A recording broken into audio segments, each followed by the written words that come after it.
ចង់ឃើញសឹងជោគជ័យហត់នឿយប៉ុណ្ណាគ្រូនេះណាមិនដែលហាស្ដីដឹងច្បាំងពីតួនាទីតាំងចិត្តផ្ទះចំណែដឹងមិនដែលរំពឹងទៀមទា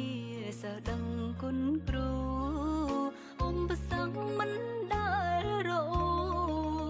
ជាគ្រូដើម្បីគ្រប់គ្នាអប់រំកូនកូនពីលួងលោមចូលសាលាបេញដូងគ្រូក្នុងលោកា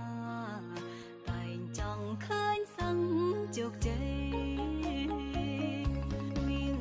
ស្នាមមនុស្សគ្រូគ្មានសិទ្ធិកំណត់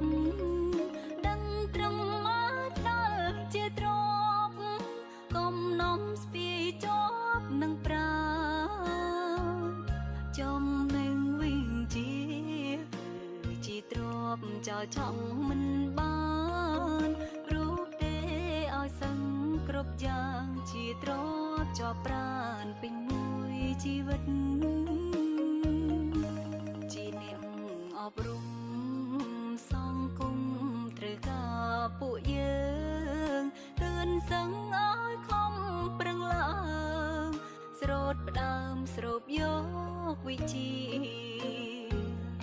ព្រមពេលវេលាមិនអាចរងចាំយើងឡើយជីវិតគ្រូនេះហើយព្រោះដើមបីផ្ទេ